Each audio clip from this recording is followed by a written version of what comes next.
আমি সোহান আখন্দ, সবাই শাওন বলেই ডাকে। এবার ইন্টার প্রথম বর্ষের ছাত্র, বাবা মা ছোট ভাই সিয়ামকে নিয়ে আমাদের ছোট পরিবার। আর এতক্ষণ যার থাপ্পড় খাচ্ছিলাম সে হলো আমার বেস্টর নুসরাত জাহান ইভা। ইভাকে আমি খুব ভালোবাসি, সে ছোটবেলা থেকেই যখন ক্লাস 7-এ পড়তাম। ইভাকে বিভিন্নভাবে বোঝানোর চেষ্টা করি, কিন্তু সে প্রতিবারই আমাকে ইগনোর করে গেছে, কিন্তু আমি হাল ছাড়ি নাই, লেগেই আছি তার পিছে। এই নিয়ে আমি তাকে 7বার প্রপোজ করছি, সে প্রতিবারই আমাকে না করে গিয়েছে। আর আজ যা হলো তা তো দেখলেনি। এখন গল্পে ফেরা যাক। ভাবছি ইভাকে আর ডিস্টার্ব করবো না, বন্ধু আছি বন্ধুই থাক, তাহলে এই অধিকারটা হারাবো। বাড়ি এসে রুমে শুয়ে আছি, কিছুই ভালো লাগছে না। মা এসে 2বার ডেকে গেছে দুপুরে খাবার খাওয়ার জন্য। কি রে, তুই কি কানে চায় না ডাকতেছিস রে, নাকি তোর বাবাকে বলবো? বাবার কথা শুনে আমি তাড়াতাড়ি বিছানা থেকে উঠে পড়ি। মা তুমি যাও, আমি ফ্রেশ হয়ে আসতেছি। নিচে বাবাকে বলতে হবে না? এত করে ডাকলাম উঠলে না, আর এখন বাবার কথা শুনতেই। মা যাও তো, আমি আসছি। ফ্রেশ হয়ে নিচে গিয়ে দেখি বাবা খেতে বসেছে। আমাকে দেখে বাবা বলল, বস, আজ এত তাড়াতাড়ি চলে আসলি যে? বাবা শরীরটা ভালো লাগছে না, তাই চলে আসলাম। তো এখন কেমন লাগছে? জি বাবা ভালো। ইভা রাতে শুয়ে ভাবছে, না আজ শাওনের সাথে একটু বেশি করে ফেলেছি। কালকে কলেজে গিয়ে সরি বলে দিব। বেচারাকে এইভাবে থাপ্পড় মারাটা আমার ঠিক হয়নি। পরের দিন কলেজে যেতে ইভার সাথে দেখা। আমি ইভাকে দেখেও না দেখার ভান করে চলে যেতেছিলাম, তখন ইভা আমাকে ডাক দিল। এই শাওন শোন। কি বলবে বলো? Shaon I am sorry. ইভাকে থামিয়ে দিয়ে আমি বললাম, ছোট লোকদের সরি বলতে হয় না। আসলে শাওন, কালকে আমার মাথাটা এমনিতেই গরম ছিল, তার উপর আবার তুই এসব বলছিস। তাই কি বলতে কি বলে ফেলেছি আমি নিজেও জানি না। আপনারা ভাবছেন ইভার মাথা গরম ছিল কেন? তাহলে শুনুন। ইভার বান্ধবী সুভাকে একটি ছেলে ডিস্টার্ব করে, আর ইভা তার বান্ধবীরা মিলে ছেলেটাকে উত্তম মধ্যম দিয়েছিল, তাই মাথাটা আগে থেকেই গরম ছিল। আচ্ছা বাদ দাও এসব, চল ক্লাসে যাই। তুই যা, আমি আসতেছি। ইভা চলে গেল ক্লাসে। আমি হারামিগুলোরে খুঁজতেছি। খুঁজতে খুঁজতে পুকুর পাড়ে গিয়ে দেখি হারামিরা বসে আড্ডা দিচ্ছে। আমাকে দেখে তানিম বলল, আসছে বাংলার নবাব এতক্ষণে। এতক্ষণে আসবে না? তার তো আবার ইভার সাথে ডেটিং ছিল। তোরা কি চুপ করবি নাকি আমি আবার চলে যাব? হৃদয় আমার গালে হাত দিয়ে বলল, এখনো তো থাপ্পড়ের ডাক যায়নি, আবার ইভার কাছে গেছস? তোর বসলাম, ওই না তোদের কাছে। বলেই ক্লাসের দিকে রওনা দিলাম। হারামিগুলো আমার সাথে সাথে ক্লাসে ঢুকলো। পিছনের বেঞ্চে বসে আড্ডা দিচ্ছি। কিছুক্ষণ পর স্যার আসলো। সবগুলো ক্লাস করে বাড়ির দিকে রওনা দিলাম। কলেজ থেকে আমাদের বাড়ি বেশি দূর না, মাত্র 10 মিনিটের পথ, তাই পায়ে হেঁটেই বাড়ির দিকে রওনা দিলাম। কিছুক্ষণ পর পিছন থেকে কে জানি ডাক দিল। এই শাওন দাঁড়া। পিছনে তাকিয়ে দেখি ইভা একটা রিকশায় বসা। ওঠ, রিক্সায় ওঠ। না, আমি হেঁটে যেতে পারবো। বললাম না উঠতে। ইভা রাগি চোখ দেখে আমি আর কিছু না বলে রিকশায় উঠে বসি। তুই কি আমার সাথে এখনো রাগ করে আছিস? মনে মনে ভাবছি, মেয়েরা পারে বটে, এখন রাগ আমার এখনই ঠান্ডা। কি ভাবছিস এত কখন থেকে? কিছু না তো। হয়েছে, আর বলতে হবে না। নাম, এখন তোর বাড়ি এসে গেছি। আমি আর কিছু না বলে বাসায় এসে পড়ি। আমিও বাসায় চলে যাই। মেয়েটা কে ছিল রে? কোন মেয়ের কথা বলছো তুমি? নাকামি করিস না, এতক্ষণ যার সাথে রিক্সায় ঘুরে বেড়ালি। ও তো ইভা। ও, ইভা না হয়ে অন্য কেউ হলে আমার খবর করে ছাড়তো। ইভাকে মা চিনে, তাই কিছু বলেনি। মা খিদে লাগছে, খাবার দাও। তুই ফ্রেশ হয়ে আয়, আমি খাবার পাচ্ছি। আমি ফ্রেশ হয়ে খেয়ে নিলাম, তার বিছানায় শুয়ে দিলাম একটা ঘুম। বিকাল বেলা তানিমের কলে ঘুম ভাঙলো। কল ধরতেই, এই হারামি, কখন থেকে কল করে যাচ্ছি, তোর ধরার নামই নেই। তাড়াতাড়ি শ্যামল তুলি আয়, সবাই বসে আড্ডা দিচ্ছি। 5 মিনিট অপেক্ষা করো, আমি 10 মিনিটে আইতেছি।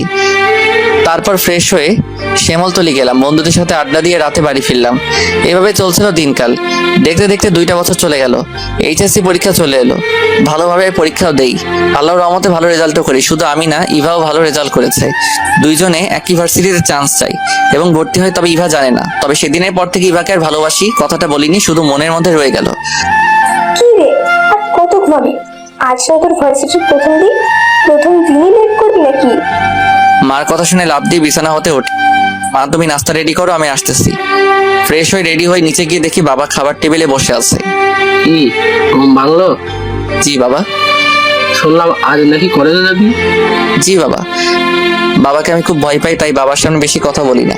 নাস্তা করে কলেজে যাওয়ার সময় বাবা একটা চাবি এগিয়ে দিয়ে বলল, এই নে ধর। কিসে চাবি বাবা এটা? বাইরে গিয়ে দেখ। বাইরে এসে দেখি একটা বাইক রাখা। বাইকটা দেখে দৌড়ে গিয়ে বাবাকে জড়িয়ে ধরে বলি, আমার সুইট বাবা, হয়েছে হয়েছে, এবার যা। বাইকে উঠে বাইজিতে একটা কল দিলাম। আমা কই তুই? আমি তো বাসায়। তাড়াতাড়ি নিচে আয়, কলেজে যাব। ও আপনাদেরকে তো বলতে ভুলে গেছি, 3 হারামিগুলো আমার সাথে ভর্তি হয়েছে। বাইজিৎকে নিয়ে আমি কলেজে চলে আসি। তানিম আর হৃদয়কেও বলেছি চলে আসতে, তারাও এসেছে। সবাই বসে আড্ডা দিচ্ছি, এ সময় ইভা আসলো। ইভাকে দেখে তো আমি পুরাই ফিদা হয়ে গেলাম। এরও সাক্ষাৎ পড়ি। ইভাকে দেখে আবারও ক্রাশ খেলাম। কি রে তোরা এখানে? ইভা জানতো না আমরা এখানে ভর্তি হয়েছি, বাট আমি জানতাম। আমারও তো একই প্রশ্ন, তুই এখানে? তুই তো আগে বললি না এই কলেজে ভর্তি হয়েছিস। ওকে বলে তো আর তুই এই কলেজে ভর্তি হতি না। কিছু বললি? না তো, ক্লাসে চল। আমরা সবাই ক্লাসে চলে গেলাম। ক্লাসে গিয়ে তো আমি পুরাই অবাক। তুই এখানে? রিক্তা আমার ফ্রেন্ড, আমার সাথে এসএসসি দিয়ে ময়মনসিংহ চলে গেছিল তার মামার বাড়িতে। সেখান থেকেই এইচএসসি পাস করেছে। রিক্তা আমাকে দেখে চিৎকার দিয়ে শাওন বলে জড়িয়ে ধরলো। আপনাদের বলে রাখি, রিক্তা আগে থেকে আমার প্রতি কিছুটা দুর্বল। কতদিন পর তোর সাথে দেখা, প্রায় 2 বছর, আর তোর নাম্বার বন্ধ কেন? আরে আস্তে আস্তে, আমার নাম্বার চেঞ্জ করেছি তাই তুই কলে পাসনি। এরই মাঝে স্যার চলে আসলেন এবং প্রথম দিনের ক্লাস তাই পরিচয় পর্ব দিয়ে শুরু করলেন। প্রথমে স্যার তার পরিচয় দিলেন, তারপর একে একে সব ছাত্ররা পরিচয় দিল। ক্লাস শেষে ক্যাম্পাসে কিছুক্ষণ বন্ধুদের সাথে আড্ডা দিয়ে বাসায় আসার সময় হঠাৎ পিছন থেকে কে যেন বলে উঠলো, কি রে বাইক কবে কিনলি? আমি পিছনে তাকিয়ে দেখি ইভা। আজকেই বাবা গিফট করলো। তো আমাকে কি লিফট দিবি না? কি তোকে না করেছি? ওঠ। ইভার বাসায় নামিয়ে দিয়ে আমি বাসায় চলে আসি। তারপর থেকে প্রায়ই আমি ইভাকে ড্রপ করে বাড়ি দিয়ে আসতাম। কলেজ, বাড়ি আর আড্ডা এভাবে কেটে যায় আর 3টা মাস। সকালবেলা ফোনে রিংটোনে ঘুম ভাঙলো। রিসিভ করতেই, হারামি, তোর না 9টায় ক্যাম্পাসে থাকার কথা? সরি, এখন কয়টা বাজে? কয়টা বাজে মানে? 9:30 বাজে। হৃদয়ের কথাটা শুনে আমার ঘুম চলে গেল। ফ্রেশ হয়ে নাস্তা না করে ক্যাম্পাসে চলে আসি। এসে দেখি সব ব্যবস্থা করাই আছে। আসলে আজকে হৃদয় এবার বান্ধবী শুভকে প্রপোজ করবে, তাই এত কিছু। হৃদয় এবং শুভা দুইজনকে মনে হয় ভালোবাসে, কিন্তু এই ডাইনির জন্য কিচ্ছু করতে পারে না। এই পর্যন্ত যে ছেলে শুভাকে প্রপোজ করেছে সেই এবার হাতে কেলানি খেয়েছে, আর তাই বেচারা হৃদয় ভিতরে ভিতরে পুড়ে মরছে। তাই গতকালকে আমি বলেছিলাম এবার ব্যাপারটা আমি দেখবো, তাই আজকে এই আয়োজন। ওই দেখ, ইভা আর শোভা গেট দিয়ে ঢুকছে। আচ্ছা, ইভাকে আমি দেখছি আর শুভাকে এখানে পাঠিয়ে দিচ্ছি বলে ইভার কাছে আসলাম। ইভা, চলো ফুচকা খাওয়াবো। সত্যি তুই ফুচকা খাওয়াবি? জি মহারানী, এবার চলেন। এই শোভা তুইও চল।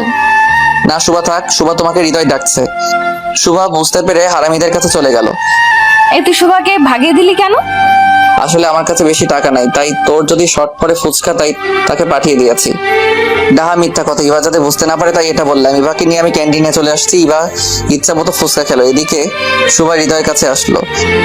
শোভা, তোমার চোখটা বন্ধ করো। কেন? আরে করতে বলছে, করেই দেখ না।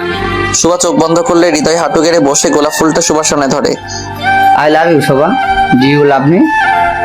শুভা চোখ খুলে তো অবাক। ক্যাম্পাসে সবার সামনে এভাবে প্রপোজ করে কি বলবে বুঝে উঠতে না পেরে আই লাভ ইউ টু। সবাই হাততালি দিয়ে উঠলো। আমি আর ইভা এসে দেখি সবাই ক্লাসে চলে গেল।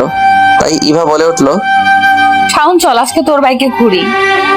আমি কিছু একটা ভেবে বললাম, চলো। কিছুক্ষণ ঘোরাঘুরি করে দুপুরে বাসায় চলে আসি। ফ্রেশ হয়ে দুপুরে খাবার খাই। হাতে কোনো কাজ না থাকায় বেলকনিতে বসে গল্প লিখতে শুরু করি।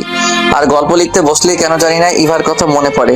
পড়বেই বা না কেন, আমার গল্প তো শুধু ইভাকে ঘিরে। ইভার কথা মনে পড়তে ইভাকে একটা কল দিলাম, ধরলো না। কি ব্যাপার ইভা, কল ধরলো না কেন? আবার দিলাম, ধরলো না। 10 বারের মাথায় কল ধরলো। ইভা, কল ধরছিলে না কেন? তুমি ঠিক আছো? একটা কাজ করছিলাম। ইভা, তোর কণ্ঠ এমন লাগছে কেন? সত্যি করে বল, তুই ঠিক আছিস? আচ্ছা পরে কথা বলি, আমার ভালো লাগছে না। ইভার কথা শুনে বুঝলাম কোনো একটা গন্ডগোল আছে, কিন্তু কি? আমাকে যে করেই হোক জানতে হবে। বেলকনি বসে থাকতে আর ভালো লাগছে না, তাই বাসার বাইরে চলে আসি আমি। আর আমি কল দিয়ে বলি সেমতুলি আসতে। সেমতুলি হলো আমার বন্ধুরা বসে যে জায়গায় আড্ডা দেয় সেই জায়গার নাম। কিছুক্ষণ পর সব হারামিরা চলে আসলে জমি আড্ডা দিই। বাসায় ফিরি রাত 10টায়। অবশ্য আম্মু একটু বকা দিয়েছিল, কিন্তু আব্বুর জন্য বেঁচে যাই। ফ্রেশ হয়ে রাতের খাবার খেয়ে শেষ হয়ে ভাবছি এবার কি হলো। এবার কথা শুনে মনে হলো এবার কিছু একটা নিয়ে টেনশনে আছে। না, এসব ভেবে এখন আরামের ঘুমটা হারাম করবো না। কালকে এবার কাছ থেকে সব জেনে নেব। পরের দিন ক্যাম্পাসে একা একা বসে আছি। এবার বিষয়টা নিয়ে টেনশন হচ্ছিল, তাই আগে আগে কলেজে এসে পড়ি। আরামিগুলো এখনো আসেনি। গেটের দিকে তাকাতেই দেখলাম ইভা আসতেছে। ইভা আমাকে দেখে সোজা আমার কাছে আসলো। কি রে, কালকে তোর কি হয়েছিল? ইভা একটি কার্ড এগিয়ে দিয়ে বলল, আগে এটা ধর। কিসের কার্ড এটা? খুলে দেখ। কার্ডটা খুলে যেই কার্ডের দিকে তাকালাম আমার মাথার জন্য আকাশ ভেঙে পড়লো। আমি বাকরুদ্ধ হয়ে গেলাম। এটা কি? কেন, আমার বিয়ের কার্ড। কই, আগে তো কিছু জানাসনি। আসলে কালকে কলেজ থেকে বাড়ি ফিরেই দেখি আমাকে নাকি দেখতে আসবে আর পছন্দ হলে আংটি পরাবে।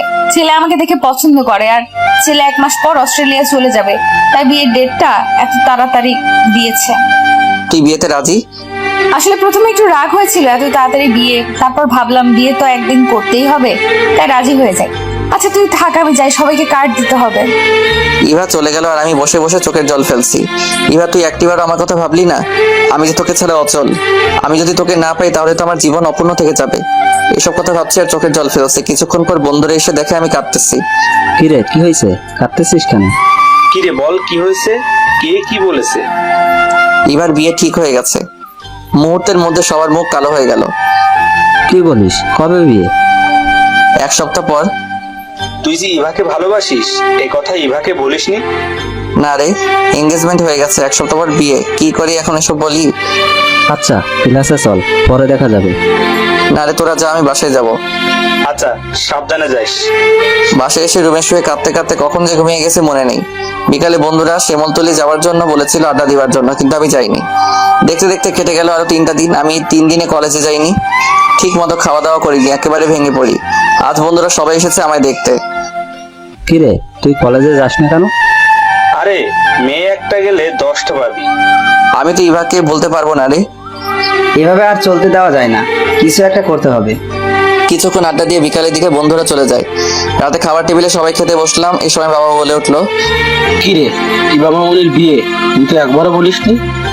ও বলা হয়নি। ইভার বাবা আর আমার বাবা ছোটকালের বন্ধু। ইভাকে বাবা খুব আদর করে।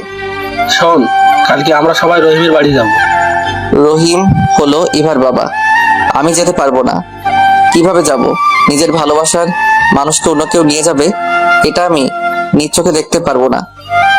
কেন, ইভার সাথে ঝগড়া করেছিস? আমি কোনো কথা শুনতে চাই না। কাল ইভার গায়ে হলুদ, আমাদের সবাইকে যেতে হবে। বাবা কথাটা বলে উঠে গেলেন। পরের দিন বিকালে ইভাদের বাড়ি যাই। গিয়ে দেখে হারামিগুলোও এখানে। মন চাইছিল সব কয়টাকে কুচি কুচি করে নদীতে ভাসিয়ে দেই। আমি কষ্টে মরি আর সারা রাত নাচতে নাচতে বিয়া খেতে এসেছে। কিছুক্ষণ পর বন্ধুরা আমার কাছে এলো। কি রে, জিএপির বিয়ে খাতে আইছস? বলেই হারামিরা কি হাসি দিল।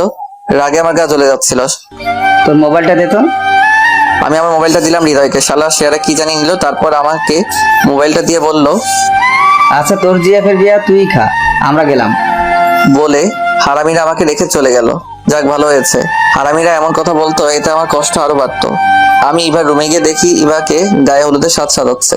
আমাকে দেখে ইভা বলে উঠলো, শাওন, আমাকে কিরকম লাগছে? অসম্ভব সুন্দর, যেন আকাশ থেকে নেমে আসা কোনো হলুদ পরি, যার চোখের দিকে তাকিয়ে কয়েক যুগ পার করে দেওয়া যাবে, তবুও তাকে দেখা শেষ হবে না। আমাকে থামিয়ে দিয়ে ইভা বলল, হয়েছে হয়েছে, আর বলতে হবে না। বলতে কই দিলি তুই? ইভার সাথে আর কিছুক্ষণ কথা বলে চলে আসি। কথা বলে বুঝলাম ইভা বিয়েতে খুব খুশি। আমার যে কষ্টের ভিতরটা ফেটে যাচ্ছে তা বুঝতে দিলাম না। রাত 8টায় গায়ে হলুদের অনুষ্ঠান আরম্ভ হয়। আমার খুব কষ্ট হচ্ছিল, তাই বাইরে চলে আসি। দোকান থেকে 1 প্যাকেট সিগারেট কিনলাম। আগে কখন সিগারেট খাইনি, শুনেছি সিগারেটে দেওয়ার সাথে নাকি মনের কষ্ট উড়ে যায়। এক টান দিতে কাশতে কাশতে দম শেষ। তারপরও খেলাম। তারপর ইভাদের বাড়ি না গিয়ে আমাদের বাড়ি চলে আসি। আমার মোবাইলটা অফ করে রাখি। তারপর রুমে বসে একটার পর একটা সিগারেট খেতে থাকি। রাতটা কোনো মতে পার করি। সকাল 8টায় ঘুম ভাঙলে মোবাইলটা অন করি। এমা 200 মিস কল, সবগুলো দিয়েছে বাবা মা আর ইভা। আপনারা ভাবছেন মোবাইল বন্ধ থেকে কিভাবে দেখলাম 200 মিস কল? আরে ভাই, আমার মোবাইলে মিস কল অ্যালার্ট চালু করা। মোবাইলটা খাটে রেখে ফ্রেশ হতে গেলাম। ফ্রেশ হয়ে এসে দেখি আবার বাবা 5টা কল দিয়েছে।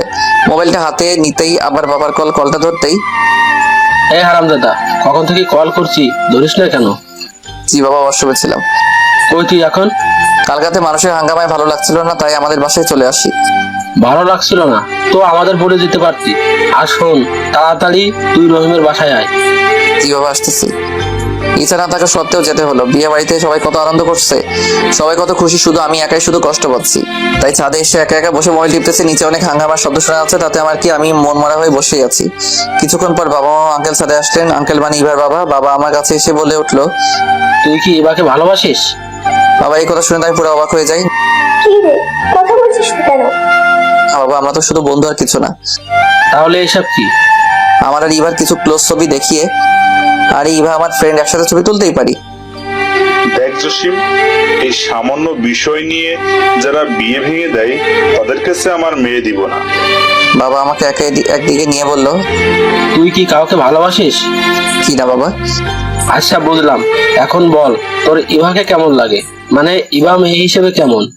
জি বাবা, খুব ভালো, লক্ষ্মী মেয়ে একটা। কিরে রহিম, বলেছিলাম না আমি থাকতে তোর কোনো চিন্তা নাই? বাবা আঙ্কেলের কাছে এসে বললো, বাবা আমার হাতটা ধরে একটা রুমে নিয়ে গেল এবং একটা প্যাকেট দিয়ে বললো, এটা পরে নিচে আয়। বাবা কি হচ্ছে এসব? আমি তো কিছুই বুঝলাম না। বাবা আমার হাতটা ধরে বলল, ইভার বিয়েটা ভেঙে গেছে, তারা কিছুক্ষণ আগে ফোন করে না করে দিয়েছে। বাবা কিছুক্ষণ দম নিয়ে আবার বলতে শুরু করলো, বাবা আমি তোকে না জানিয়ে একটা কাজ করে ফেলেছি। কি কাজ বাবা? তুমি এভাবে বলতেছো কেন? ইভা মামুনির সাথে তোর বিয়ে হবে এখন। আমি রহিমকে কথা দিয়ে ফেলেছি, তুই না করিস না বাবা।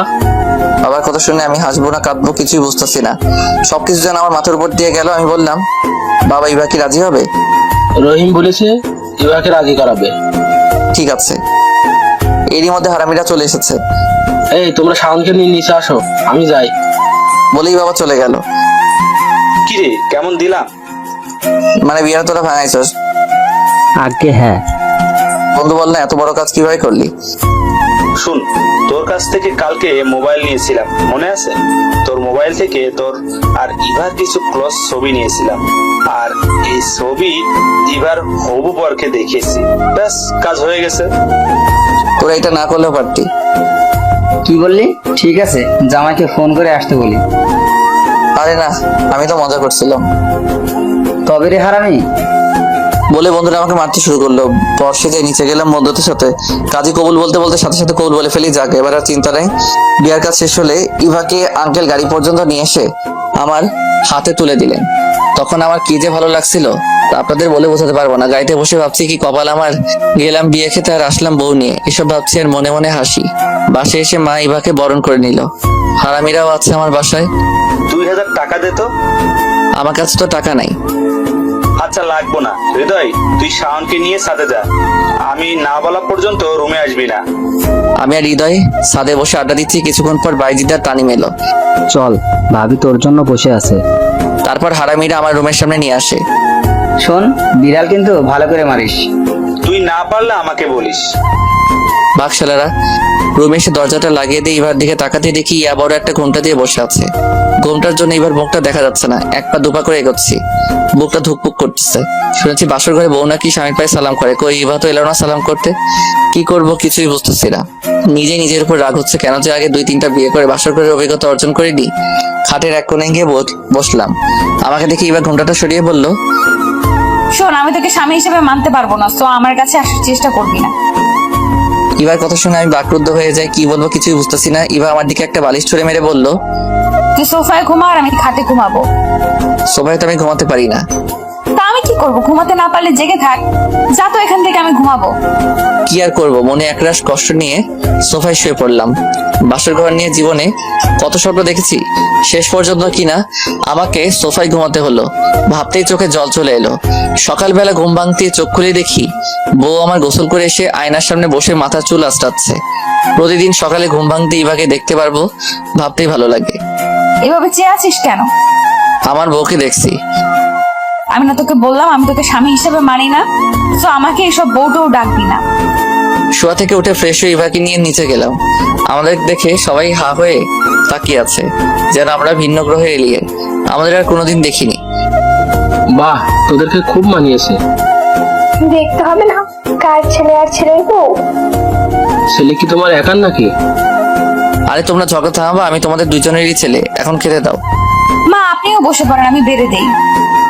আচ্ছা ঠিক আছে, তুমিও বসে পড়ো। খাবার টেবিলে বসে ইভা কি সুন্দর ব্যবহার। বলে কি মেয়ে, এটা দিব তোমাকে, এটা একটু নাও। সবার সামনে কি সুন্দর করে কথা বলে। আমি তো শুনে পুরাই শখ। বিকালে বন্ধুদের সাথে আড্ডা দিতে গেলাম। কিরে বাসরাত কেমন কাটলো? বেয়াল কি মারছিলি? আরে দূর, রাতে কিছুই হয়নি। তারপর বন্ধুদের সবটা বললাম। আমার কথা শুনে বন্ধুদের সে কি হাসি। আরে বেচারা, বাসর ঘরে সোফায় থাকতে হলো। বন্ধুদের সাথে আড্ডা দিতে দিতে রাত 10টায় বাসায় ফিরি। কিরে এত রাত করে বাসায় ফিরলি ঘরে বউ রেখে? তোর কি বুদ্ধি শুদ্ধি কখনোই হবে না? বোমা কখন থেকে না খেয়ে বসে আছে। বাবার কথা শুনে তো আমি পুরাই অবাক হয়ে যাই। যে আমাকে দেখতেই পারেন না সে কিনা আমার জন্য না খেয়ে বসে আছে। কথাটা শুনে মনে মনে খুশি হলাম। ফ্রেশ হয়ে আমি আর ইভা খেতে বসলাম। তুমি আমার জন্য না খেয়ে অপেক্ষা করছিলে কেন? খেয়ে নিতেই পারতে। বাবা মা যাতে না বোঝে তাই খাইনি। আর তুই আমায় তুমি করেই বলতিস কেন? আরে নিজের বিয়ে করে বউকে কি তুই করে বলবো? এই তোকে না না করছি আমাকে বউ বলতে? তোর এসব আদিক্ষেতা আমার ভালো লাগে না। এবার কথাটা শুনে আবার টেবিলে আরো বসে থাকতে মন চাইনি, তাই উঠে রুমে চলে আসি। সোফায় শুয়ে শুয়ে ভাবতেছি ইভা কি আমাকে কখনো মেনে নেবে না? তাহলে আমাকে বিয়েটা করছিল কেন? কিছুক্ষণ পর ইভা রুমে এসে শুয়ে পড়লো। সকালবেলা খুব ভোরেই আমার ঘুম ভাঙলো। ইভা এখনো ঘুমাচ্ছে। ঘুমালে মেয়েটা কিরকম বাচ্চা বাচ্চা লাগে। ইভাকে দেখে নিজেকে আটকে রাখতে পারলাম না। আস্তে আস্তে ইভার কাছে গিয়ে বসে ইভাকে দেখতে লাগলাম। আমি কেমন জানি একটা ঘোরের মধ্যে হারিয়ে যাচ্ছি। এত কাছে কখন আসিনি ইভার। নিজের অজান্তে একটা ভালোবাসার পর শিখে দিলাম ইভার কপালে। হঠাৎ মনে হলো ইভা আমাকে ইভার এত কাছে দেখলে আস্ত রাখবে না, তাই উঠে পড়লাম। ফ্রেশ হয়ে একটু বাইরে গেলাম হাঁটাহাঁটি করতে। 8টার বাসায় ফিরি। কি রে, এত সকাল সকাল কই গেছিলি? এই তো একটু হাঁটাহাঁটি করতে। খেতে দাও তো, খিদে লাগছে। ফ্রেশ হয়ে আয়। তারপর ফ্রেশ হয়ে এসে একসাথে সবাই খেতে বসেছি। মা, আমি আজ কলেজে যাব। ইভাও কি যাবে? মা আমিও যাব। ঠিক আছে, শাওনের সাথে যাস। শুন, বৌমাকে সাথে করে নিবে, আবার সাথে করে নিয়ে আসবে। ঠিক আছে মা। আমি কলেজে যাবার জন্য রেডি হয়ে নিচে দাঁড়িয়ে আছি। ম্যাডামের এখনো আসার কোনো নামগন্ধ নাই। কিছুক্ষণ পর সিঁড়ির দিকে তাকিয়ে হা হয়ে যাই। আমি কাকে দেখছি? ইভা একটা কালো শাড়ি পরেছে। এর আগে কোনোদিন মেয়েটির শাড়ি পরতে দেখিনি। এত সুন্দর লাগছিল তা বলে বোঝাতে পারবো না। তাই হা করে তাকিয়ে ইভাকে দেখছি। ইভা যে কখন আমার কাছে চলে আসে বুঝতেই পারিনি। মুখ বন্ধ কর, নইলে মুখে মশা ঢুকবে। ইভার কথায় আমি কিছুটা লজ্জা পেয়ে বললাম, চলো দেরি হয়ে যাচ্ছে। বাইকে করে দুইজন কলেজে গেলাম। গিয়ে দেখে হারামিরাও এসেছে। সবাই বসে আড্ডা দিচ্ছি। এরই মাঝে রিক্তা আসলো। এতদিন কলেজে আসছো নাই কেন? এমনিতেই কাজ ছিল বাড়িতে। ও, এখন কাজ শেষ হয়েছে? হুম। তারপর সবাই বসে কিছুক্ষণ আড্ডা দিয়ে ক্লাসে চলে আসি। ক্লাসে এসে দেখি ইভা ক্লাসে নেই। কিছুক্ষণ পর স্যার আসে ক্লাসে। এখনো ইভার আসার নাম নেই। ক্লাস শেষে বাইরে গিয়ে ইভাকে খুঁজতে লাগলাম। খুঁজতে খুঁজতে ক্যান্টিনে গিয়ে দেখি ইভা একটি ছেলের সাথে হাসাহাসি করে কথা বলছে। দেখে আমার খুব রাগ হচ্ছিল, কিন্তু এখানে কিছু বলা যাবে না। যা বলার বাড়িতে গিয়ে বলবো, তাই আগে সেখান থেকে চলে আসি। কলেজ শেষে ইভার জন্য দাঁড়িয়ে আছি। ইভা এখন আসার নাম নাই। প্রায় 20 মিনিট পর সেই ছেলেটির সাথে ইভা আসলো। ছেলেটিকে বিদায় দিয়ে আমার কাছে আসলো। চল। আমি আর কিছু না বলে আগে বাইক স্টার্ট করে দিয়ে বাসে চলে আসি। রুমে এসে ইভাকে বলি, ছেলেটিকে আর তার সাথে তোমার এত কিসের কথা? ছেলেটি যেই হোক, তোকে বলতে যাব কেন? বলতে হবে আমাকে, কারণ আমি তোমার স্বামী। স্বামী মাই ফুড, তোকে আমি স্বামী হিসেবে মানি না। শোন, তোকে আমি 6 মাস পর ডিভোর্স দিব। তো আমার ব্যাপারে তুই নাক গলাতে আসবি না। ইভার মুখে ডিভোর্সের কথাটা শুনে আমার মাথায় যেন আকাশ ভেঙে পড়লো। আমি আর কিছু না বলে রুম থেকে বেরিয়ে পড়ি। ছাদে গিয়ে সিগারেট ধরালাম। আগে সিগারেট খেতাম না, এখন ইভার অবহেলায় সিগারেট ওই আমারই একমাত্র সঙ্গী। এভাবেই কেটে যায় 1 মাস। ইভা এখন আমার সাথে আগের মতো কথা বলে না। আমি কথা বলার বহু চেষ্টা করি, কিন্তু ইভা শুধু হ্যাঁ বা না উত্তর দেয়। তাই আমিও বেশি কিছু বলি না। সকালে ফ্রেশ হয়ে নাস্তা করে ইভাকে নিয়ে কলেজে গেলাম। ক্যাম্পাসে গিয়ে দেখি বন্ধুরা সবাই বসে আছে, কিন্তু সবার মন খারাপ। তোরা সবাই মুখটা এমন বাংলার প্যাঁচার মতো করে রাখছস কেন? মিমের বিয়ে ঠিক হয়ে গেছে। মিম হচ্ছে বাইজিতের খালাতো বোন। কি বলিস, কবে? জানি না, তবে কিছুক্ষণ আগে মিম কল করে বলল। বিয়ের ডেট ঠিক হয়ে গেছে? সামনের রবিবারে। আজকে সোমবার, তার মানে 5 দিন সময় বাকি আছে। আর চল সবাই। কই যাবি? কই যাবো মানে? তোর খালা বাড়ি। সবাই এখন যার যার বাড়ি গিয়ে রেডি হয়ে নে। তারপর সবাই উঠে পড়ি। আমি ইভাকে খুঁজতে থাকি, কারণ ইভাকে বলে যেতে হবে। ইভাকে গিয়ে দেখি বান্ধবীদের সাথে বসে আড্ডা দিচ্ছে। আমি ইভাকে ডাক দিলাম, ইভা একটু এদিকে আসো। কি বলবি? এখানে বল। শোন, আমি এখন বাড়ি চলে যাব। তুমি কি আমার সাথে যাবে? এখন চলে যাবে কেন? ক্লাস করবে না? না, আমি এক জায়গায় যাবো 5-6 দিনের জন্য। আচ্ছা তুই তাহলে যা, আমি ক্লাস করে বাসায় চলে আসবো। আমি মন খারাপ করে চলে আসলাম। ভাবছিলাম 5-6 দিনের জন্য যাবো, ইভা কিছু বলবে, কই যাবো, কেন যাবো, এসব। আচ্ছা সাবধানে যাও, এটুকু তো বলতে পারো। বাড়ি গিয়ে মাকে বাড়ি রেডি হয়ে সবাই বেরিয়ে পড়লাম মিমের বাড়ি কিশোরগঞ্জের উদ্দেশ্যে। স্টেশনে এসে সবাই বাসে উঠে পড়লাম। প্রায় 4 ঘন্টা জার্নি করে মিমদের বাড়ি গেলাম। বাইজিতে সবার সাথে পরিচয় করিয়ে দেই। আন্টি আমাদের রুম দেখিয়ে বলে, বাবা তোমরা এখানে রেস্ট নাও। সবাই ফ্রেশ হয়ে রেস্ট নিচ্ছি। হৃদয় মোবাইলে সবার সাথে কথা বলছে। কিছুক্ষণ পর মিম আসলো রুমে। বাইজিৎকে দেখে সবার সামনে জড়িয়ে ধরলো।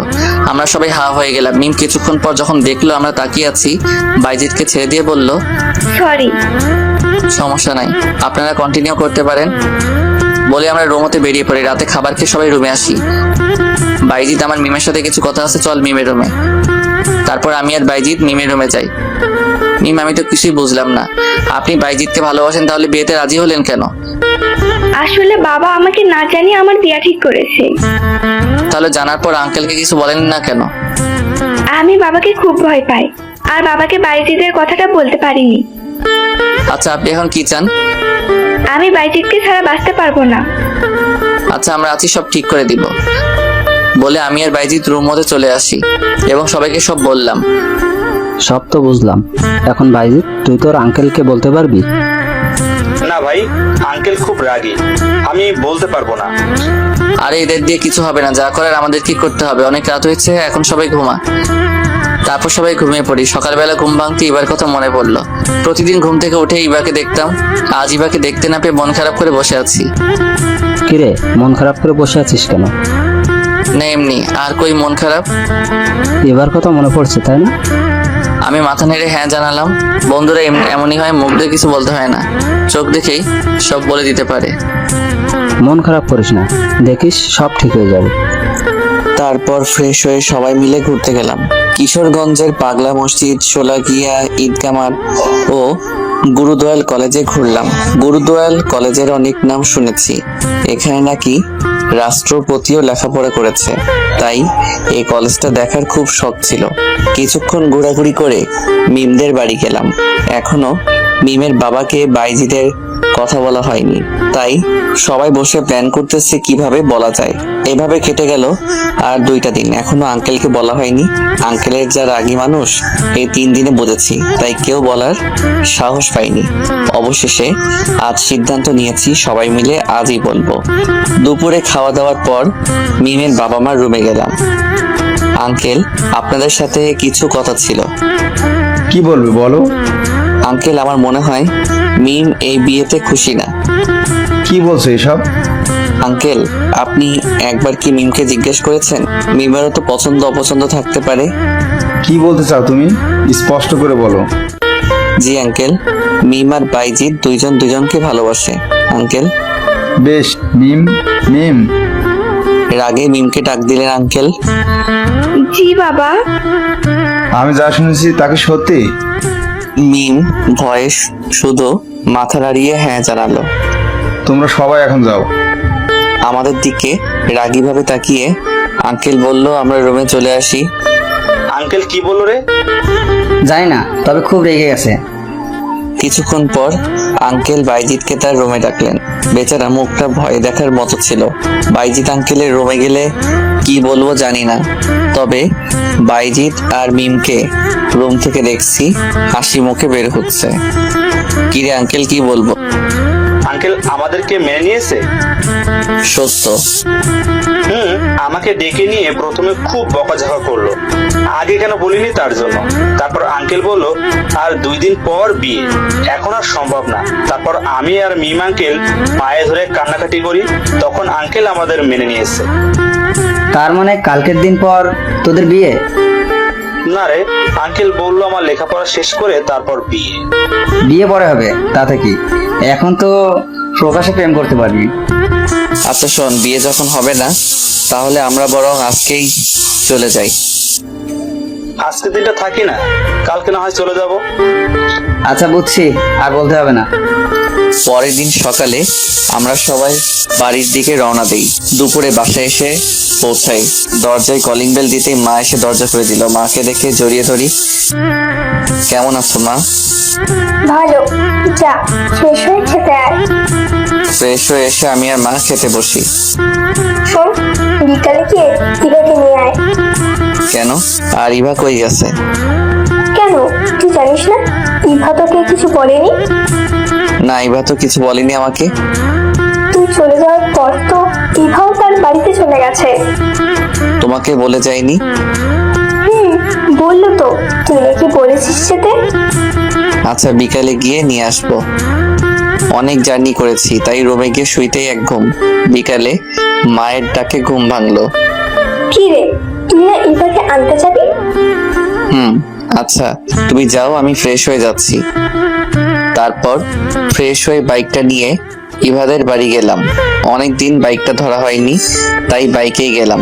কলিং বেল বাজাতেই শাশুড়ি আম্মা দরজা খুলে দিলেন। আমি শাশুড়ি আম্মাকে সালাম করলাম। তারপর শাশুড়ি আম্মার সাথে কিছুক্ষণ কথা বলে ইভার রুমে গেলাম। গিয়ে দেখি ইভা শুয়ে আছে, তাই ইভার পাশে গিয়ে বসলাম। এই কয়দিন ইভাকে দেখতে পারিনি, তাই মন ভরে দেখতে লাগলাম। হঠাৎ কারো শব্দে আমার ধ্যান ভাঙলো। তুই কখন এলি? এই তো কিছুক্ষণ হলো। রেডি হয়ে নাও, মা পাঠিয়েছে তোমাকে নিয়ে যেতে। আচ্ছা তুই নিচে যা, আমি রেডি হয়ে আসতেছি। আমি নিচে গিয়ে শাশুড়ি আম্মার সাথে বসে কথা বলতেছি। কিছুক্ষণ পর ইভা আসলো। আমি ইভাকে নিয়ে বাইকে করে বাসায় চলে আসি। পরের দিন ইভাকে নিয়ে কলেজে যাই। আমার সাথে বাইকে ইভাকে দেখে রিক্তা বলল। মেয়েটা কে ছিল শাওন? তারপর রিক্তাকে ইভার কথা সব বলে কেঁদেই দিলাম। এ ব্যাপার। আচ্ছা শোনো, আমার কাছে একটা বুদ্ধি আছে, এটা কাজে লাগাতে পারলেই ইভা তোর জন্য পাগল হয়ে যাবে। কি করতে হবে বলো, ইভার জন্য সব করতে পারবো। তাহলে শোন। রিক্তা কি বলেছে গল্পের সাথে থাকেন, জেনে যাবেন। এতে যদি হিতে বিপরীত হয় আর আমাকে ভুল বোঝে? আরে পাগল, তুই তাকে বলে দিবি, আর আমি তো আছি। আচ্ছা ঠিক আছে। তারপর কিছুক্ষণ আড্ডা দিয়ে ক্লাসে গেলাম। সব ক্লাস শেষ করে বাসায় চলে আসলাম। বিকেলে শ্যামলতলি গেলাম বন্ধুদের সাথে আড্ডা দিতে। তাদের বললাম আমার আর রিক্তার প্ল্যানটা, তারাও সম্মতি দিল। কিছুক্ষণ বন্ধুদের সাথে আড্ডা দিয়ে বাসায় চলে আসি। রাতে খাবার খেয়ে রুমে আসি। ইভাও আসে। ইভা শোন, 6 মাস পর তো আমাদের ডিভোর্স হয়ে যাবে, তাই না? কিন্তু হঠাৎ এই কথা কেন? না মানে এমনি। আচ্ছা শোন, তাহলে আমাদের যে বিয়ে হয়েছে এটা কলেজের কাউকে আর বলিস না। তুই তোর বান্ধবীদেরও না করিস কাউকে বলতে, আর আমিও আমার বন্ধুদের বলবো। আচ্ছা ঠিক আছে। সকালে কলেজে যাওয়ার সময় ইভা আমার বাইক উঠবে এমন সময়। ইভা শোন, তুই একটা রিক্সা করে কলেজে চলে যা, আমার একটা কাজ আছে, কাজটা করে কলেজে আসবো। ইভা কখনো ভাবেনি আমি ইভাকে এভাবে না করে দিব। আচ্ছা যা। তারপর আমি বাইক নিয়ে ইভাকে রেখে চলে আসি। রিক্তাকে কল দিলাম। কই তুই? বাসার নিচে রিক্সার জন্য দাঁড়িয়ে আছি। আচ্ছা 5 মিনিট অপেক্ষা কর, আমি আসতেছি। তারপর আমি রিক্তাকে বাইকে করে নিয়ে কলেজে চলে আসি। ক্যাম্পাসে ঢুকতেই দেখি ইভা তার বান্ধবীদের সাথে বসে আড্ডা দিচ্ছে। আমি রিক্তাকে নিয়ে সোজা ক্যাম্পাসে ঢুকি। ইভা আমাদের দেখে হা করে তাকিয়েছিল। আমরা বন্ধুদের সাথে না গিয়ে আমি আর রিক্তা আলাদা বসে আড্ডা দিচ্ছি। ক্লাস শুরু হলে সবাই ক্লাসে চলে গেল, কিন্তু আমি রিক্তা ক্লাসে যাইনি। এদিকে ইভা সারা ক্লাস আমাকে না দেখে মনে মনে ভাবতে থাকে, শাওন ক্লাস নাই কেন? নিশ্চয়ই এই ডাইনিটার সাথে আছে। ইভা ক্লাস শেষ করে আমাকে খুঁজতে থাকে। গিয়ে দেখে আমি আর রিক্তা নারিকেল বাগানে বসে আছি, আর রিক্তা আমার মাথায় হাত বুলিয়ে দিচ্ছে। আমাদের দেখে ইভা আমাদের কাছে এলো। তুই এখানে? তোকে সারা ক্যাম্পাসে খুঁজেছি, ক্লাসও তো করিস নাই। আমাকে খুঁজেছিস কেন? আমার প্রশ্নে ইভা থতমত খেয়ে যায়। না মানে বাসায় যাবো এই জন্য। শাওন, এই মেয়েটিকে? আমার কাজিন, আমাদের বাসায় থাকে। আর ইভা এ হলো রিক্তা, আমার জিএফ। ইভা আমার কথা শুনে আর কিছু না বলে সেখান থেকে চলে যায়। এখন দেখ বাবু কেমন লাগে, আমাকে খুব জ্বালিয়েছ না? এখন বুঝো ঠেলা। আমরা আর কিছুক্ষণ আড্ডা দিয়ে ক্লাসে চলে যাই। কলেজ ছুটির পর আমি বাইকে বসে আছি। ইভা বাইকে উঠতে যাবে, এ সময় আমি ইভাকে থামিয়ে দিয়ে, ইভা শোন, তুই রিক্সা করে বাসায় চলে যা। রিক্তার দিকে তাকিয়ে বললাম, বাবু ওঠো, আজকে আমরা ঘুরতে যাব। আমার কথা শুনে ইভা মন খারাপ করে চলে গেল। এদিকে ইভা মনে মনে ভাবছে, শাওন আমার সাথে এমনটা করতে পারলো? তার জিএফ এর সামনে আমাকে অপমান করলো। আমি রাতে 10টায় বাসায় ফিরি। ইভা এসে দরজা খুলে দেয় আর বলল, এতক্ষণ কই ছিলে? তা তোকে বলতে হবে? আচ্ছা ফ্রেশ হয়ে আয়, আমি খাবার দিচ্ছি। শোন, তুই খেয়ে নে, আমি বাইরে থেকে খেয়ে এসেছি। বলেই রুমে চলে আসি। ইভাকে রুমে আসার পর আমি বেলকনিতে গিয়ে রিক্তার সাথে কথা বলা শুরু করি। ইভাকেও দেখছি না, মনে হয় শুয়ে আমাদের কথা শুনছে। তাই প্রায় 2 ঘন্টা প্রেমালাপ করি। 12টায় রুমে আসি। এতক্ষণ কার সাথে কথা বলছিলে? তুই এখনো ঘুমাসনি? আগে আমার কথার উত্তর দে। কার সাথে হবে আবার? রিক্তার সাথে। তো লজ্জা করে না বাসায় বউ রেখে অন্য মেয়েদের সাথে কথা বলতে? ওরে আমার বাবু, আমার তো মনেই ছিল না। শোন, রিক্তা অন্য মেয়ে না, রিক্তা আমার হবু বউ। তোকে ডিভোর্স দিয়ে আমি রিক্তাকে বিয়ে করব। আমার মুখে ডিভোর্সের কথাটা শুনে ইভা থমকে গেল। বাঙালি নারীর বিয়ে একবারই হয়, আর ইভার আগে সেই দিন ডিভোর্সের কথা এমনিতেই বলেছিল। ইভা আমাকে স্বামী হিসেবে মেনে নেয়নি ঠিক, কিন্তু আজ ডিভোর্সের কথা শুনে ইভা যে কষ্ট পেয়েছে আমি তা ঠিক বুঝতে পেরেছি। কষ্ট পাক তাতে আমার কি, আমিও তো কম কষ্ট পাইনি। আমি আর এসব না ভেবে ঘুমিয়ে পড়লাম। পরের দিন কলেজে আমি একাই যাই। ইভা রিক্সা করে কলেজে যায়, আমি রিক্তাকে নিয়ে সোজা ক্যাম্পাসে ঢুকি। আমাদেরকে দেখে এবার বান্ধবীরা ইভাকে বলল, কি রে, শাওনের সাথে মেয়েটাকে? আর তোকে দেখছি 2 দিন ধরে একাই রিক্সা করে আসছিস, তোদের কি কিছু হয়েছে? ইভা বান্ধবীদের সবটা খুলে বলল। তুই কাজটা ঠিক করিসনি, এখন পস্তা। তোর চোখের সামনে দিয়ে তোর স্বামীকে আরেকজন নিয়ে যাবে। ক্লাস শুরু হয়ে আমরা সবাই ক্লাসে চলে যাই। আমি আর রিক্তা দুইজন চোখে চোখে কথা বলছি। ইভাকে দেখছে আমাদের দিকে আর চোখে তাকিয়ে আছে ছলো ছলো চোখে। ক্লাস শেষে আমি আর রিক্তা দুইজন বাহিরে বসে আছি। রিক্তা, আমার মনে হয় ইভাকে এখন বলে দেওয়া উচিত। তুই কি পাগল হয়েছিস? এখনো তো কিছুই হয়নি। এখনো তো ইভা যে তোকে ভালোবাসে তা বলেনি। আর ভালোবাসলে ভালোবাসার মানুষ অবহেলা করলে যে কতটা কষ্টের তা তোকে বুঝতে হবে না। তুই এত বুঝিস? আগে যদি জানতাম তাহলে আমি তোকেই বিয়ে করতাম। কথাটা বলেই সামনে তাকিয়ে দেখি ইভা দাঁড়িয়ে আছে। আমি আর কিছু না বলে ইভাকে দেখিয়ে রিক্তার কোলে শুয়ে পড়ি। এখানে কি হচ্ছে? দেখছিস না আমরা প্রেম করছি? ইভা আমার কলার ধরে দাঁড় করিয়ে বলল, লজ্জা করে না তোর বউ থাকতে একটা রাস্তার দুশ্চরিত্র মেয়ের সাথে প্রেম করতে? ইভা রিক্তাকে নিয়ে কোনো বাজে কথা বললে ভালো হবে না বলে দিলাম। একবার না 100 বার বলবো, অন্য স্বামীর সাথে প্রেম করে বাজে মেয়ে না তো কি ধোয়া তুলসী পাতা? ইভা কথাটা বলার সাথে সাথে ঠাস ঠাস করে 2টা বসিয়ে দিলাম। ব্যাস, অনেক হয়েছে তোর নাটক। কিছু বলিনি এতদিন, কিন্তু আর না। বাজে মেয়ে রিক্তা না তুই। আর কিসের স্বামী স্বামী করিস? বিয়ার পরে একটিবার ভালো করে কথা বলেছিস আমার সাথে? বিয়ার পরে কলেজের এক বড় ভাইয়ের সাথে তুই কি করেছিলি? কলেজ ছুটির পরও তো তোর জন্য আমাকে আধা ঘন্টা দাঁড়িয়ে থাকতে হতো। আমি এসব ভুলে গেছি ভাবছিস? তোকে ভালোবাসা তো দূরের কথা, তোকে দেখলে এখন আমার ঘেন্না হয়, ঘেন্না। নেক্সট টাইম আমার ব্যাপারে কোনো কথা বলবি না। এখন দূর হ আমার চোখের সামনে থেকে। ইভার চোখ দিয়ে শুধু পানি পড়ছে, আর কোনো কথাই বলছে না। বাবু চল তো এখান থেকে, এসব মেয়েদের দেখলে আমার গা জ্বলে। বলেই আমি রিক্তার হাত ধরে চলে আসি। ইভার সাথে খারাপ ব্যবহার করে আমারও ভালো লাগছে না, তাই রিক্তাকে নিয়ে একটা পার্কে বসি। সরি রে, আমার জন্য এত কিছু হলো আজ। কি বলছিস তুই? আমি সরি, আমার জন্য তোকে এত কথা শুনতে হলো। আর থাপ্পড়টা ওর পাওনা ছিল। তারপরও ইভাকে থাপ্পড় মারাটা তোর উচিত হয়নি। কোনটা উচিত আর কোনটা উচিত না সেটা তোকে বুঝতে হবে না। আমার সামনে তোকে বাজে কথা বলবে আর আমি বসে থাকবো? আচ্ছা বাপ হয়ে এখন এসব বাদ দে। বাদাম খাবো, বাদাম নিয়ে আয়। আচ্ছা তুই বস, আমি আনতেছি। তারপর কিছু বাদাম এনে খেতে খেতে কিছুক্ষণ আড্ডা দিই। বিকাল হয়ে গেছে, তাই রিক্তাকে তার বাসায় নামিয়ে দিয়ে আসি। কোনো কিছু ভালো লাগছে না, তাই বন্ধুদের শিমুলতলি আসতে বলি আড্ডা দিতে। বন্ধুদের সাথে আড্ডা দিয়ে রাতে বাসায় ফিরি। দরজায় কলিং বেল দিতেই ইভা এসে দরজা খুলে দেয়। খুব খিদা পেয়েছে, খেতে দে। দুপুরেও খাইনি, তাই খুব খিদা লাগছে। আচ্ছা ফ্রেশ হয়ে আসো, আমি খাবার দিচ্ছি। ফ্রেশ হয়ে খাবার খেয়ে দুইজন রুমে গেলাম। শোনো, তুমি চাইলে খাটে ঘুমাতে পারো। তোর সাথে ঘুমানোর ইচ্ছা আমার নাই। বলেই বেলকনিতে গিয়ে রিক্তাকে বলে দিলাম। তোর বউ কি করে রে?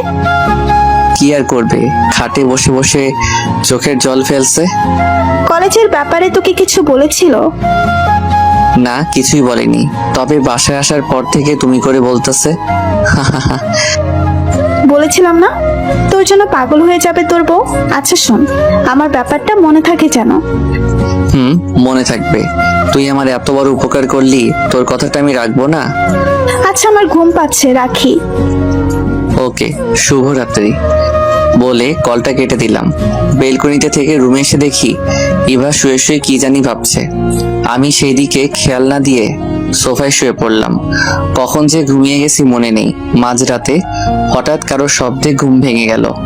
আমি চেয়ে দেখি ইভা আমার পায়ে মাথা রেখে কান্না করতেছে আর বলছে, সরি শাওন, তুমি যখন আমার কাছে ছিলে তখন আমি তোমায় বুঝতে পারিনি, কিন্তু আজ তোমাকে হারিয়ে আমি বুঝেছি তুমি আমার ভেতর কতটা জুড়ে ছিলে।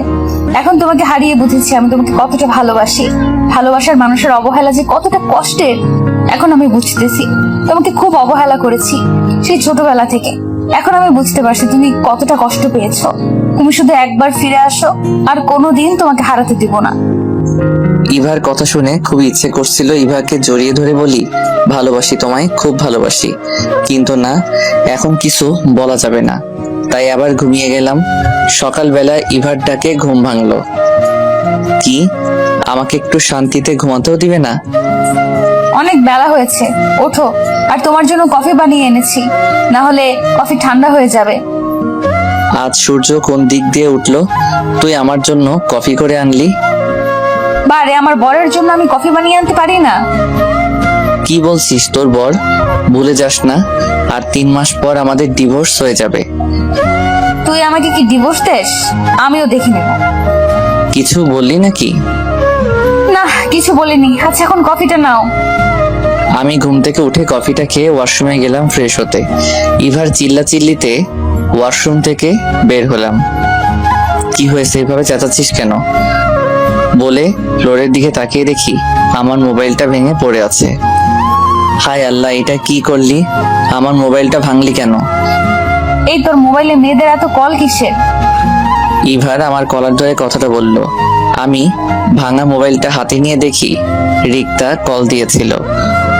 কই তুমি? রিক্তাই তো কল দিয়েছিল। আর তুই তো জানিস রিক্তা আমার জিএফ। আর তুই কি রিক্তাকে উল্টাপাল্টা কিছু বলেছিস?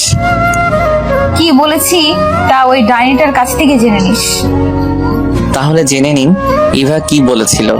আমি যখন ঘুম থেকে উঠে রিক্তাকে একটা SMS পাঠিয়েছিলাম কল দেওয়ার জন্য, আর এটাও বলেছিলাম যে কলটা ইভা ধরবে। আমি ইভাকে জ্বালানোর জন্য রিক্তাকে দিয়ে কলটা করাই।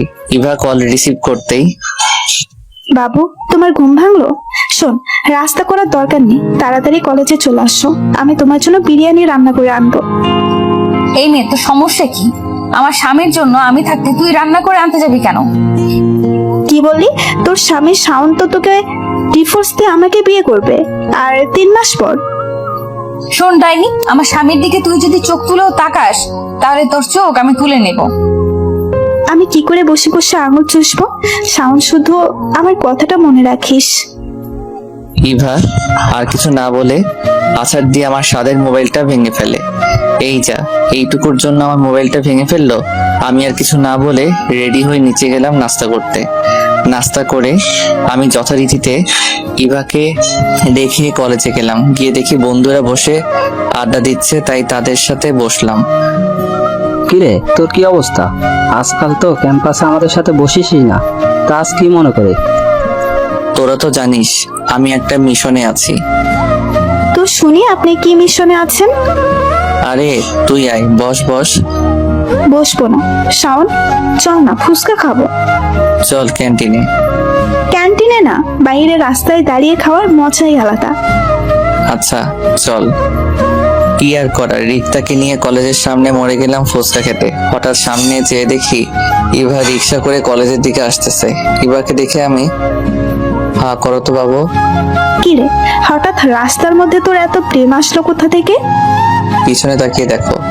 রিক্তা পিছনে তাকিয়ে দেখে ইভা। তাই তো বলি, এত প্রেম আসলো কই থেকে?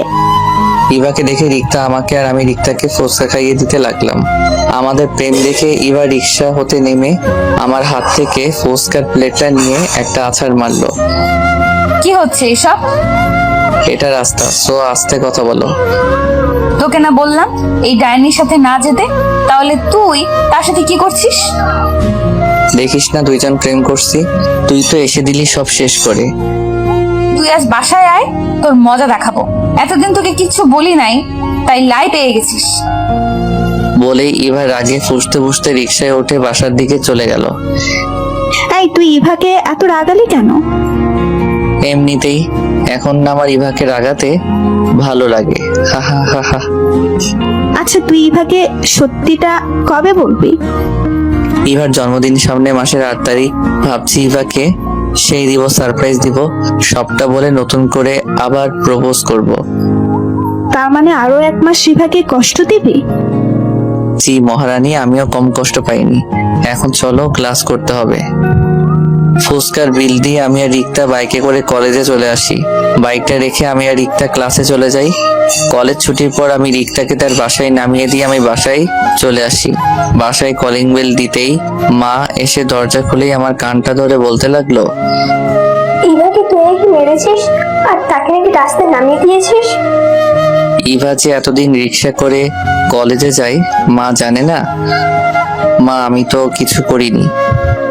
তাহলে মেয়েটি কলেজে না গিয়ে রুমে এসে কান্নাকাটি করছে কেন? কখন থেকে ডাকছি, দরজা খুলছে না। তুই যা, তোর আমার বাড়িতে জায়গা নেই। তুমি না আমার লক্ষ্মী মা, আমার সোনা মা, এরকম করছো কেন? তোমার এই দুধের বাচ্চাটা কই যাবে বলো? জায়গা নেই বলছি, মানে জায়গা নেই, ব্যাস। বলেই মুখের উপর দরজাটা লাগিয়ে দিল। যা শালা, এখন আমি কি করি? যাই বন্ধুদের সাথে আড্ডা দেই। রাতে বাবা বাসায় আসলে তখন বাসায় আসবো। বন্ধুদের সাথে আড্ডা দিয়ে রাতে 10টায় আবার বাসায় আসি। কলিং বেল দিতেই মা দরজা খুলে দেয়। আমাকে দেখেই মা জড়িয়ে ধরে। আমি হতবাক হয়ে যাই।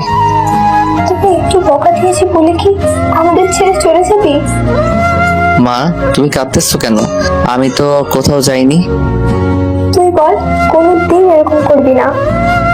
ঠিক আছে, আর এরকম করব না। সেই সকাল থেকে না খাওয়া, চেহারা কি করেছিস দেখ। তোর জন্য ইভাও কিছু খায়নি। যা, ইভাকে নিয়ে খেতে আয়। আমি রুমে গিয়ে দেখি ইভা শুয়ে শুয়ে কান্না করছে। ইভার কান্না দেখে আমার ভিতরটা পুড়ে যাচ্ছে। না, আর মেয়েটাকে কষ্ট দিব না। তাকে কষ্ট দিয়ে তো আমি সুখে নাই, আমিও তো তার দ্বিগুণ কষ্ট পাচ্ছি। কি হয়েছে, এভাবে কান্না করছিস কেন? সেটা তোমাকে জানতে হবে না। আচ্ছা চল, সকাল থেকে নাকি কিছুই খাওনি? না আমি খাবো না, তুমি খেয়ে নাও। আচ্ছা ঠিক আছে, খিদা লাগলে এমনিতেই খাবে। আমি নিচে গিয়ে দেখি মা খাবার রেডি করে বসে আছে। কি রে, ইভা কই? তোমার বৌমা নাকি খাবে না? আচ্ছা, তুই খেয়ে ইভার জন্য খাবার নিয়ে রুমে যাস। আচ্ছা তুমি ইভার জন্য খাবার বেড়ে দাও। রাক্ষসটা একবার না করতেই চলে গেল। আমি যে তার সাথে রাগ করে খাইনি, আমাকে একবার জোর করলো না। খিদায় পেটে ইঁদুর দৌড়াচ্ছে। এখন কি করি, না খেয়ে থাকতে হবে সারা রাত। কেন যে সেই সময় না করতে গেলাম। এই কি সাউন্ড প্লেট হাতে রুমে আসতেছে, সে কি আমাকে দেখিয়ে দেখিয়ে খাবে নাকি? এই নাও, আমি জানি তোমার খিদে পেয়েছে, খেয়ে নাও। না আমি খাবো না। ভালো করে বলছি তো, তাই কানে যায় না? খেতে পারি, একটা শর্ত। কি শর্ত শুনি? তে আমাকে খাইয়ে দিতে হবে। শাওন কিছু একটা ভেবে ইভার মুখের সামনে খাবার তুলে দিল। হা করো। ইভা হা করলে শাওন ইভাকে খাইয়ে দিতে লাগলো। এবার খুব ভালো লাগছিল। এই কয়েকদিনে শাওনকে খুব ভালোবেসে ফেলেছে। শাওনের প্রতিটি স্পর্শ এখন ইভার ভালো লাগে। কেন যে আগে শাওনকে অবহেলা করলো। ইভাকে খাইয়ে দিয়ে ইভার মুখটা মুছে দিয়ে প্লেটটা টেবিলে রেখে দিলাম। মনে মনে ভাবছি মেয়েটা সত্যি আমাকে খুব ভালোবাসে। শাওন, তুমি কি সত্যি আমাকে ডিভোর্স দিয়ে দিবে? কেন, তুমি ডিভোর্স চাও না? না আমি ডিভোর্স চাই না।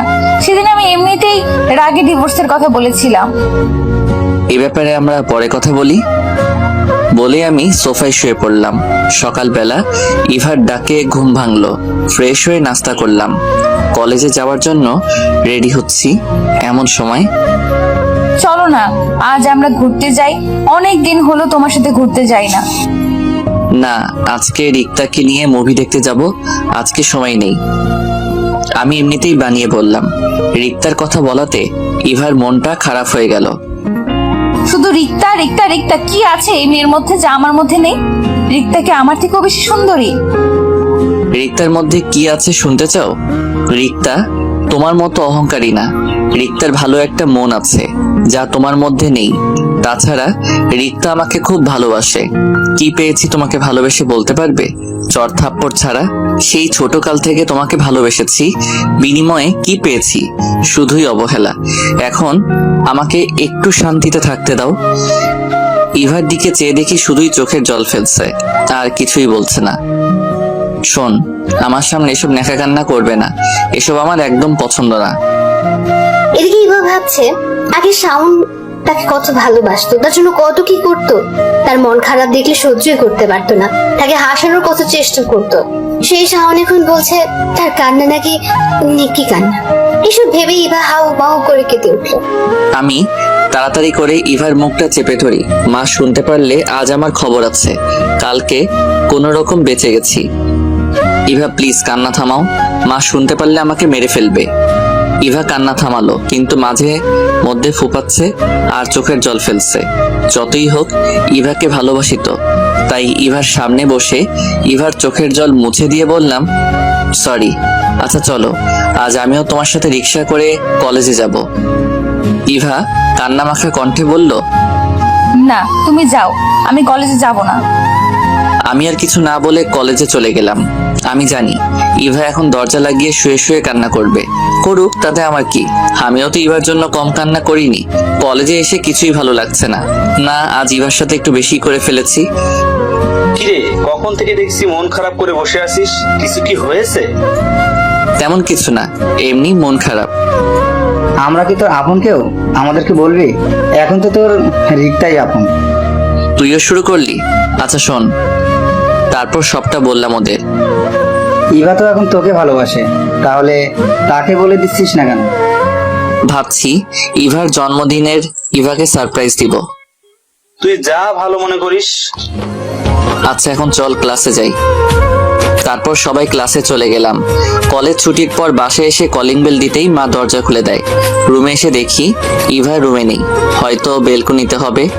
আমি ফ্রেশ হয়ে বেলকনিতে গেলাম, সেখানেও ইভা নেই। ছাদে গেলাম, ছাদেও ইভা নেই। তাই তাড়াতাড়ি করে মার কাছে গেলাম। মা, ইভা কই? ইভাদের বাড়ি গেছে। আমি রুমে গিয়ে দেখি মায়ের জন্য নাকি কান্না করছে, তাই বললাম কয়েকদিন মায়ের কাছে থেকে আসতে। ও আচ্ছা। তুইও যা, তুইও তো বিয়ের পর শ্বশুর বাড়ি যাসনি। আচ্ছা ঠিক আছে। আমি রুমে গিয়ে ফ্রেশ হয়ে কিছুক্ষণ রেস্ট নিয়ে বিকালের দিকে শ্বশুর বাড়ি গেলাম। দরজায় কলিং বেল দিতেই সুমা এসে দরজা খুলে দেয়। সুমা এবার ছোট বোন।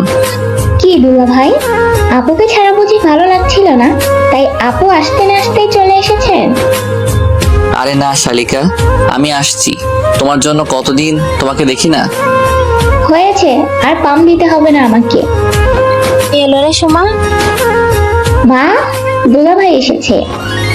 বাবা কেমন আছো? জি মা ভালো, আপনি কেমন আছেন? তো বাবা, বাড়ির সবাই ভালো আছে তো? জি মা, সবাই ভালো আছে।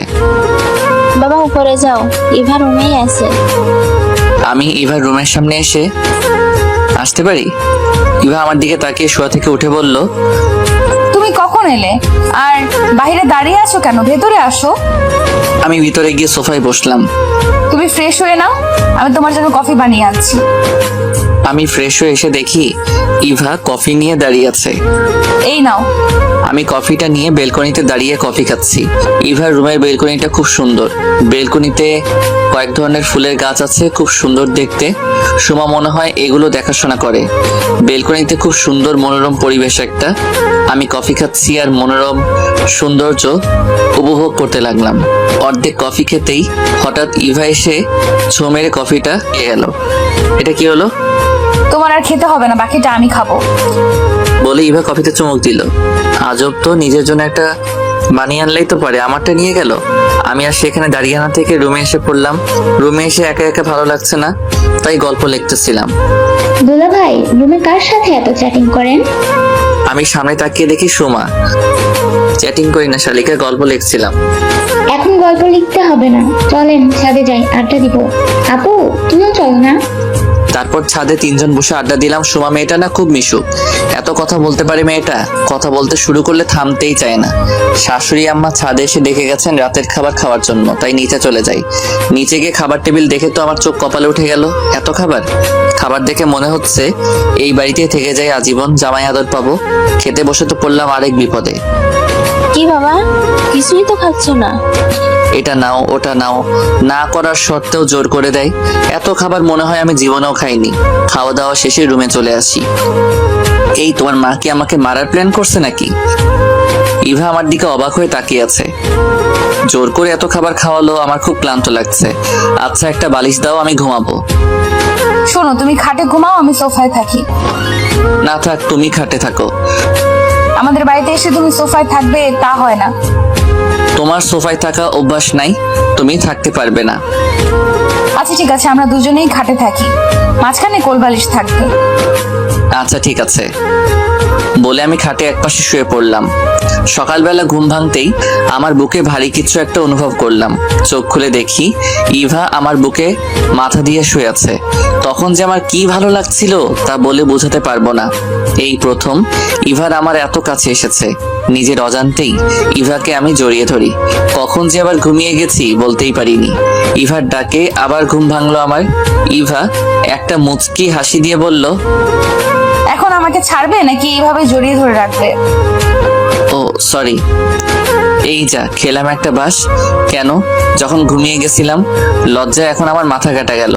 ইভা ফ্রেশ হয়ে এসে আমার দিকে তাকিয়ে মুচকি একটা হাসি দিল। আমি পুরো লজ্জায় শেষ হয়ে গেলাম।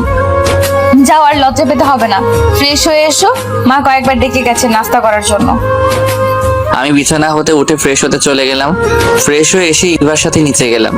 আমি আর ইভাই শুধু খেতে বসেছি। মনে হয় অন্যরা খেয়ে ফেলেছে। কি দুলা ভাই, আপু কি রাতে ঘুমাতে দেয় না? সকালবেলা এত ঘুমান। সময় তুই চুপ করবি? আর তুই কলেজে যাসনি কেন? আজকে দুলা ভাইয়ের সাথে ঘুরতে যাব। আচ্ছা ঠিক আছে, বিকালের দিকে যাব। না, দুলা ভাইকে এখন শপিং এ নিয়ে যাব, কিছু কেনাকাটা করে তারপর বিকাল দিকে ঘুরতে যাব।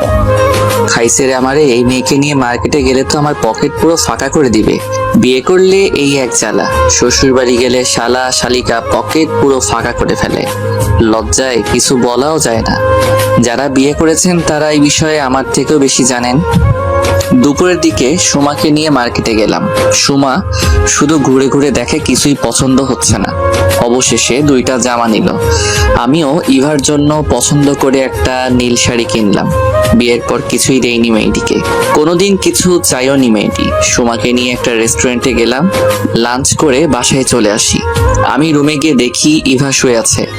আমি শাড়ির প্যাকেটটা খাটে রেখে ফ্রেশ হতে গেলাম। ফ্রেশ হয়ে এসে দেখি ইভা শাড়িটা দেখতেছে। শাড়িটা কি আমার জন্য এনেছো? না, এটা রিক্তার জন্য কিনেছিলাম। তুমি যেহেতু প্যাকেটটা খুলে ফেলেছো তাহলে তুমি রেখে দাও। মিথ্যা বললাম, সত্যিটা তো আপনারা জানেন। ইভা ছলো ছলো চোখে আমার দিকে তাকিয়ে আছে। মনে হয় এখনই বৃষ্টি নামবে। তাই আমি আর কিছু না বলে রুম থেকে বেরিয়ে যাই। বিকালে সুমা আর আমি ঘুরতে যাব। ইভাকে বললাম আমাদের সাথে যাবে কিনা।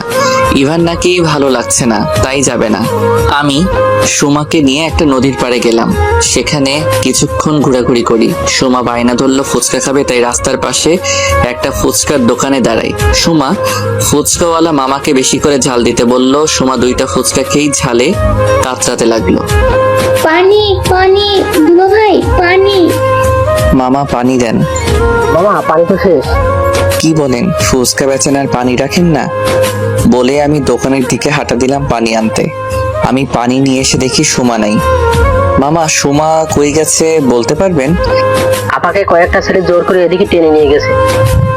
আমি আর সেখানে দেরি না করে দৌড়ে সেদিকে গিয়ে দেখি সুমাকে একটি ছেলে টেনে হিসড়ে নিয়ে যাচ্ছে, সাথে আর তিনটা ছেলে। আমি দৌড়ে গিয়ে সুমার হাত ধরে টেনে নিয়ে যাচ্ছিল যে ছেলেটা, তাকে পিছন থেকে কষে একটা লাথি মারি। সাথে সাথে ছেলেটি ছিটকে সামনে পড়ে যায়। সুমা দৌড়ে এসে আমার পাশে দাঁড়ালো। কে রে শালা তুই? তোর বাপ বলেই কোমর থেকে বেল্টটা খুলে দেয়। উদম কেলানি। আমার মায়ের দেখে বাকি তিনটা দেয় ভূ দৌড়। মারতে মারতে আধা মরা করে। যা, তোকে আর ছেড়ে দিলাম। নেক্সট টাইম আমার বোনের দিকে চোখ তুলে তাকালে তোর চোখ আমি তুলে নেব। তোকে আমি দেখে নেব। আগে তো তুই সোজা হয়ে দাঁড়া, তারপর তো দেখবে। ছেলেটি চলে গেছে। আমি সময়ের দিকে তাকিয়ে বললাম, ছেলেটি কে ছিল আর তোমাকে এভাবে টেনে নিয়ে যাচ্ছিল কেন? আসলে দুলা ভাই, ও রকি আমাদের কলেজেই পড়ে, আমাকে প্রতিদিন ডিস্টার্ব করে, আরো আজে বাজে কথা বলে। তার জন্য এখন আমি কলেজেই যেতে পারি না। তুমি আমাকে বা বাসায় আগে বলনি কেন? ভয়েও খুব খারাপ ছেলে, পরে যদি আমাদের পরিবারের কোনো ক্ষতি করে। আচ্ছা, এখন বাসায় চলো, সেটা পরে দেখা যাবে। আর শোনো, এসব বাসায় বলা দরকার নেই, অযথা টেনশন করবে সবাই। আমিও এটাই ভাবছিলাম। আচ্ছা হয়েছে, এখন চলো। তারপর সুমাকে নিয়ে বাসায় চলে আসি। রাতে বাইজিৎকে কল করে রকির ব্যাপারে সব জানতে বলি। আজ রাতেও একই খাটে থাকি। মাঝখানে কোলবালিশ রেখে সকালবেলা ইভার ডাকে ঘুম ভাঙে। আমি বললাম, কি হয়েছে, এত সকালে ঘুমটা ভাঙালি কেন? মা ফোন করেছিল, বাবার শরীরটা নাকি ভালো না, তাই আমাদেরকে বাসায় চলে আসতে বললো। কি হয়েছে বাবার? তেমন কিছু না, রাতে নাকি প্রেশারটা একটু বেড়ে গেছিল। আচ্ছা তুমি রেডি হয়ে নাও, আমরা এখনই চলে যাব। আচ্ছা তুমি ফ্রেশ হয়ে আসো, আম্মু নাস্তা রেডি করছে, খেয়ে চলে যাব। আমি ফ্রেশ হয়ে নাস্তা করে শ্বশুর শাশুড়িকে সালাম করে সোমার কাছে যাই। শোনো, একদম ভয় পাবে না, যদি কোনো সমস্যা হয় তাহলে আমাকে জানাবে। ঠিক আছে দুলা ভাই। তারপর আমি আর ইভা বাইকে করে বাসায় চলে আসি। আমি মাকে বললাম, মা বাবা কই? বাবার কি হয়েছে? তেমন কিছু না, রাতে প্রেশারটা একটু বেড়ে গেছিল, এখন ঠিক আছে, তাই অফিসে গেছে। এই শরীর নিয়ে তুমি বাবাকে অফিসে যেতে দিলা? তুই জানিস না তোর বাবা কিরকম, আমার কথা কখনো শুনে? আচ্ছা, আমি রুমে গেলাম। বলেই রুমে চলে আসি। বিকালবেলা বন্ধুদের সাথে আড্ডা দিতে শিমুলতলি গেলাম। কিরে, শ্বশুর বাড়ি হতে চলে আসলি যে? তোদেরকে ছেড়ে ভালো লাগছিল না, তাই চলে আসলাম। আচ্ছা শুন, রকি ছেলেটার ব্যাপারে খোঁজ নিয়েছিলাম। ছেলেটা তেমন ভালো না, বাবা কোটিপতি, তাই ছেলে যা ইচ্ছে তাই করে বেড়ায়, আর ও একবার যা বলে তা করেই ছাড়ে। আচ্ছা বাদ দে সব। মিমের কি খবর? মিমের কথা আর বলিস না, শুধু প্যারা দেয়। বিয়েটা কর, তারপর বুঝবি প্যারা কাকে বলে, কত প্রকার ও কি কি। বন্ধুদের সাথে আরো কিছুক্ষণ আড্ডা দিয়ে রাতে বাসায় আসি। কলিং বেল দিতেই ইভা এসে দরজা খুলে দিল। তুমি ফ্রেশ হয়ে এসো, আমি খাবার রেডি করছি। আচ্ছা। আমি ফ্রেশ হয়ে এসে ডিনার করলাম আর ইভাকে বললাম, বাবা কোথায়? বাবা মা রুমেই আছে। আচ্ছা তুমি রুমে যাও, আমি বাবার সাথে দেখা করে আসি। আসতে পারি? আয়, পাগল ছেলে আমার। বাবা তোমার শরীরটা এখন কেমন? ভালো। তুই কখন এলি? আমি সেই সকালে এসেছি, এসে দেখি তুমি অফিসে চলে গেছো। বাবা মার সাথে আরো কিছুক্ষণ আড্ডা দিয়ে রুমে চলে আসি। আমি যে বালিশ নিয়ে সোফায় ঘুমাতে যাব এমন সময়, তুমি খাটেই থাকো। আচ্ছা ঠিক আছে। তারপর আমিও খাটের একপাশে শুয়ে পড়ি। এভাবে কেটে যায় আরো 15 দিন। এখন আমি আর ইভার সাথে খারাপ ব্যবহার করি না। রিক্তাও কানাডায় চলে গেছেন লেখাপড়ার জন্য। ইভার সাথে আগের মতোই বন্ধুত্ব হয়। ইভাও আমাকে খুব কেয়ার করে। রোজ রাতেই ইভা আমাকে ঘুমের মাঝে জড়িয়ে ধরে। খুব ভালোই কাটছিল আমাদের দিনকাল, কিন্তু হঠাৎ একদিন একটা অচেনা নাম্বার হতে একটা SMS আসে আমার মোবাইলে। SMS-টা দেখে তো আমার মেজাজটা খারাপ হয়ে গেল। কয়েকটা কল দিলাম এই নাম্বারে, কিন্তু নাম্বারটা SMS দিয়ে বন্ধ করে রাখছে। রাগে আমার শরীরটা ফেটে যাচ্ছে। রাখবই না বা কেন? অচেনা একটা মানুষ আমার স্ত্রীর সম্পর্কে বাজে মন্তব্য করবে, আমি বসে থাকবো? SMS-টা ছিল এই, মিস্টার শাওন আখন্দ, আপনি কি জানেন আপনার স্ত্রী পরকীয়ায় আসক্ত? নিজের স্ত্রী সম্পর্কে এমন বাজে কথা শুনলে কারই বা রাগ উঠবে না? আমি এই কথাটা আর ইভাকে না বলে নিজে নিজেই খুঁজতে থাকি কে হতে পারে এই তৃতীয় লোক যে আমার আর ইভার মাঝে ঝামেলা সৃষ্টি করতে চায়। রাতে আমি আর ইভা শুয়ে আছি, হঠাৎ ইভার মোবাইলে অচেনা নাম্বার হতে একটা কল আসে। ইভা কলটা রিসিভ করলো। হ্যালো, কে বলছেন? আমি যেই হই না কেন, আমি আপনার স্বামী সম্পর্কে একটা ইনফরমেশন দেওয়ার জন্য কল করেছি। কি ইনফরমেশন বলেন? আপনি কি জানেন আপনার স্বামী আপনাকে রেখে আর একটা বিয়ে করেছে? হোয়াট? ইভা কথা বলতে বলতে বেলকনিতে চলে গেল। আপনি যদি চান আমি আপনাকে প্রমাণ দিতে পারি। আপনি কালকে বিকাল 5টায় লেকের পাড়ে চলে আইসেন। আচ্ছা, আমি আসবো। এদিকে আমি ভাবছি ইভা এত রাতে কার সাথে কথা বলে, আর আমার সামনে কথা না বলে বেলকনিতে চলে গেল। নাকি অচেনা লোকটির কথাই ঠিক, না এবার দিকে নজর রাখতে হবে। ইভা রুমে এসে শুয়ে পড়লো, কারো চোখে কোনো ঘুম নাই। ইভা ভাবছে, শাওন কি সত্যি আর একটা বিয়ে করেছে? লোকটি বললো তো প্রমাণ দিবে। না, কালকে লোকটার সাথে দেখা করলেই সব জানতে পারবো। সকালে ঘুম ভাঙতেই দেখি ইভা রুমে নাই। মনে হয় বাথরুমে হবে। অনেকক্ষণ হলো এখনো ইভা বাথরুম থেকে বের হলো না, তাই বাথরুমে গিয়ে দেখি দরজা খোলা। ভিতরে গিয়ে দেখি ইভা নেই। তাড়াতাড়ি করে নিচে গেলাম। মা, ইভা কই? ও তো কিছুক্ষণ আগেই বের হলো, বললো কি নাকি কাজ আছে। ইভার এত সকালে কি কাজ? আচ্ছা ঠিক আছে, তুমি নাস্তা রেডি করো। রুমে গিয়ে দেখি মোবাইলে সেই নাম্বার থেকে একটা SMS আসছে। তাড়াতাড়ি করে SMSটা ওপেন করি। কি শাওন সাহেব, আমার কথা কি এখনো বিশ্বাস হয় না? তাহলে আজ বিকাল 5টায় লেকের পাড়ে চলে আইসেন, তাহলেই সব দেখতে পারবেন। SMSটা দেখে আমার মাথাটা পুরো আউলিয়ে গেল। কি হচ্ছে এসব আমার সাথে? এদিকে ইভা সকাল সকাল বাসা থেকে বের হয়ে গেছে রিক্তার খোঁজ নিতে। আজ কয়েকদিন হয়ে গেল রিক্তাকে দেখছি না। না, আজ রিক্তার খোঁজ নিতেই হবে। আমাকে জানতেই হবে রিক্তা কোথায়। আর রিক্তা ছাড়া তো আর শাওনকে কোনো মেয়ের সাথে দেখিনি।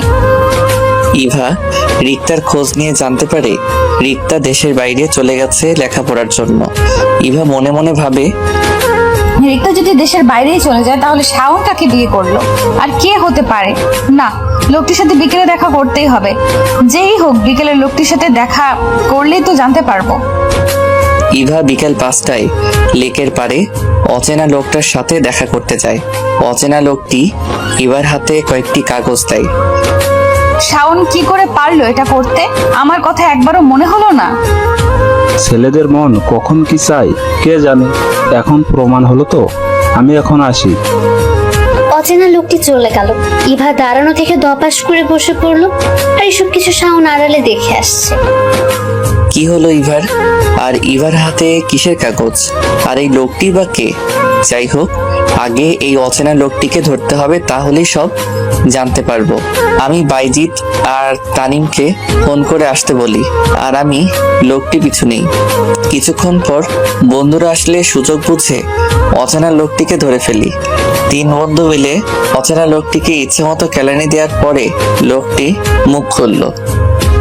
আমি রকির লোক, রকি আমাকে পাঠিয়েছে। ইভাকে কিসের কাগজ দিয়েছিস বল? আপনার আর রিক্তার জাল কাবিননামা আর কিছু ছবি। আমি বাইজিতের দিকে তাকিয়ে বললাম, অনেক রাত হয়েছে, তোদের যা ইচ্ছা কর, তারপর পুলিশে দিয়ে দিস। আচ্ছা, আমরা সব ব্যবস্থা করছি, তুই যা। আমি রাত 10টায় বাসায় ফিরি। দরজায় কলিং বেল দিতেই মা এসে দরজা খুলে দেয়। আমি যেই ঘরে ঢুকবো ঠাস ঠাস করে 2টা থাপ্পড় বসিয়ে দেয় মা। তুই এক্ষুনি বাসা থেকে বেরিয়ে যা, তোর মতো কুলাঙ্গারের এই বাসায় জায়গা নেই। মা, আমি কি করেছি বলবে তো? কি করেছি মানে? তুই জানিস না তুই কি করেছিস? মা, আমি সত্যি জানি না। তুই ইভাকে রেখে আরেকটি বিয়ে করিসনি।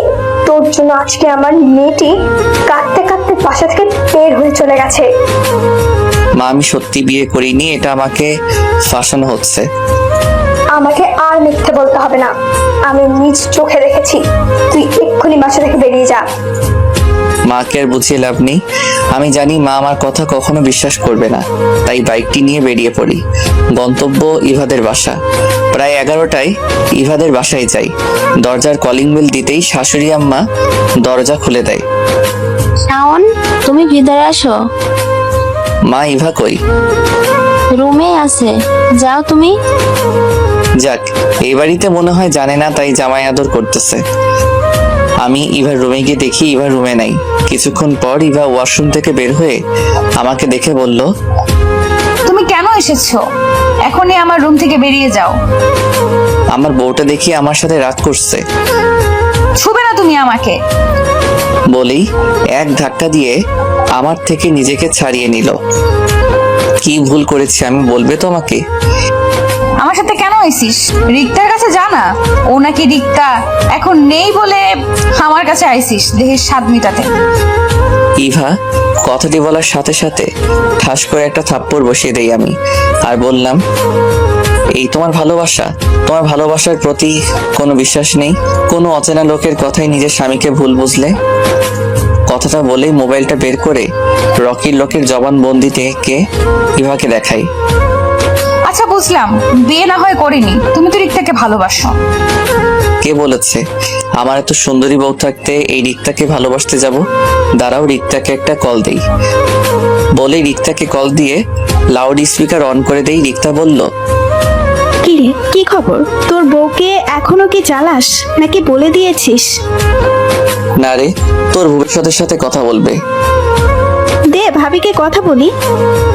দিতে হবে না, লাউড স্পিকার দেওয়া আছে, তুই কথা বল।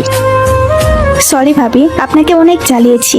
আসলে আমি আপনাকে বলে দিতে চাইছিলাম, কিন্তু শাওনের নাকি আপনাকে জ্বালাতে খুব ভালো লাগে, তাই আমাকে বলতে দেয়নি। কি আমাকে ফাঁসানো হচ্ছে? তোর ভালো হবে না কিন্তু। ভাবি দেখছেন শাওন কি বলে? আপু, আপনি কোনো চিন্তা করবেন না, আমি শাওনকে দেখে নেব। রিক্তার সাথে কথা বলা শেষ করার সাথে সাথে ইভা আমার উপর ঝাঁপিয়ে পড়লো। কি, আমাকে জ্বালাতে তোমার ভালো লাগে তাই না? বলেই আমাকে মারতে থাকে। আমি ইভাকে এক টান দিয়ে আমার বুকে নিয়ে আসি। আস্তে করে ইভার মাথাটা ধরে ধীরে ধীরে ইভার ঠোঁটের দিকে আমার ঠোঁট এগোতে থাকি। হঠাৎ ইভা আমার মুখে হাত দিতেই আমাকে আটকে দেয়। আমি লজ্জায় মাথা নিচু করে রাখি। ইভা আমার গালে একটা কিস করে দৌড়ে পালিয়ে যায়। যা বাবা, আমি লজ্জা পাচ্ছি, আর সে কিস করে চলে গেল। কিছুক্ষণ পর ইভা আমার জন্য খাবার নিয়ে আসলো। নাও, খেয়ে নাও, আমি জানি তুমি কিছুই খাওনি। তুমি খাইয়ে দাও। আচ্ছা হা করো। ইভা 2 নলা খাইয়ে দেওয়ার পর আমি বললাম, এখন তুমি খাও, আমি জানি তুমিও খাওনি। না, আমি খাবো না। কেন খাবে না? বারে, আমি তোমায় খাইয়ে দিয়েছি, তুমি আমায় খাইয়ে দিবে না? ও সরি, প্লেটটা আমার হাতে দাও, আমি তোমায় খাইয়ে দিচ্ছি। আমি ইভাকে খাইয়ে দিয়ে প্লেটটা টেবিলে রেখে দিলাম। আচ্ছা শাওন, তুমি কি এখনো আমায় আগের মতোই ভালোবাসো? আমি ইভাকে জড়িয়ে ধরে বললাম, পাগলি। তাহলে এতদিন আমায় কষ্ট দিলে কেন? আসলে আমি তোমাকে বোঝাতে চেয়েছিলাম ভালোবাসা কি, আর নিজের কাছের মানুষের অবহেলা করলে কতটা কষ্ট লাগে। আর আমি তোমাকে তোমার জন্মদিনের দিন বলে দিতাম। আচ্ছা এখন বললে কেন? এখন না বললে তো আমার বউটা আমাকে ভুল বুঝতো। আচ্ছা শাওন, এই লোকটাকে আর তোমার সাথে এর কিসের শত্রুতা? পরে একদিন বলবো, এখন অনেক রাত হয়েছে, চলো ঘুমাবো। ইভা খাটের এক পাশে শুয়ে পড়লো। তখন আমি বললাম, ইভা, এই ইভা, একটু এদিকে আসো না। এখন না, আগে পড়ালেখা শেষ করো, তারপর যখন নিজের টাকায় বউকে খাওয়াতে পারবে তখন কাছে আসবো। এখন জাস্ট তোমায় জড়িয়ে ধরে ঘুমাবো। তাও হবে না, আমি জানি তোমার স্বভাব, জড়িয়ে ধরতে দিলেই অন্য কিছু চাইবে। লাগবো না তোমায় জড়িয়ে ধরতে। বলেই আমি মন খারাপ করে অন্য পাশে শুয়ে পড়ি। কিছুক্ষণ পর ইভা বলল, আমার বাবুটা কি আমার সাথে রাগ করেছে? আচ্ছা জড়িয়ে ধরো। লাগবে না। তোমার না লাগলেও আমার লাগবে। আমার তো স্বভাব খারাপ, জড়িয়ে ধরলে অন্য কিছু চাইতে পারি। চাইলে চাইবে, আমার সমস্যা নেই। আমি শোয়া থেকে লাফ দিয়ে বসে বললাম, সত্যি? তাহলে চলো না শুরু করি। কি শুরু করব? যে কাজটা বাসর ঘরে করা হয়নি। যা, আমার লজ্জা লাগে। লজ্জা কিসের? আমি ওই তো। বলেই ইভার উপর ঝাঁপিয়ে পড়ি। ইভার গলায় হালকা একটা কামড় দিতেই ইভার পুরো শরীর লাল হয়ে যায়। প্রথমে গলায় কিস করি, তারপর গালে আস্তে আস্তে ইভার ঠোঁটে আসি। পুরো 15 মিনিট ইভার ঠোঁট দুটি আমার দখলে ছিল। এভাবে কেউ কিস করে? আর কিছুক্ষণ হলে তো দম বন্ধ হয়ে মারাই যেতাম। কি করবো বলো, এত বছরে জমানো ভালোবাসা একেবারে পুষিয়ে নিলাম। তাই বলে এতক্ষণ? আমি তো আর পালিয়ে যাচ্ছি না। আচ্ছা চলো আবার শুরু করি, আমার না খুব ভালো লেগেছে। এখন ইভার শাওন হারিয়ে গেছে এক অজানা সুখে। এতদিন পর তাদের ভালোবাসা পূর্ণতা পেল। 5 বছর পর আমি বাসায় এসে কলিং বেল দিতেই শাওমি এসে দরজা খুলে দেয়। শাওমি আমার মেয়ে। মামনি, তোমার আম্মু কই? আম্মু রুমে আছে, তুমি যেও না, আম্মু খুব রেগে আছে। তো মামনি, আমি যদি না যাই তাহলে তোমার আম্মুর রাগ ভাঙাবে কে? আমি শাওমিকে কোলে নিয়ে রুমে গেলাম আর বললাম, আমার বউটা দেখি আমার সাথে রাগ করে আছে। তুমি ছুবে না আমায়, তুমি এখন আমাকে আর ভালোবাসো না। তুমি তোমার মেয়েকে পেয়ে আমাকে ভুলে গেছো। কে বলেছে তোমাকে ভালোবাসি না? এসো একটু আদর করে দেই। আমি ইভার গালে একটা কিস করি, তখন আমার মেয়ে বলে, আব্বু আমাকেও একটা পাপ্পি দাও। দেখেছো তোমার মেয়ে কত হিংসুটে, আমাকে দিয়েছো বলে তাকেও দিতে হবে। রাখবে তোমার ঝগড়া? এসো মামনি, তোমাকে একটা পাপ্পি দেই। আর এইভাবেই চলতে থাকে আমার সুখের সংসার। আপনারা সবাই দোয়া করবেন আমাদের জন্য।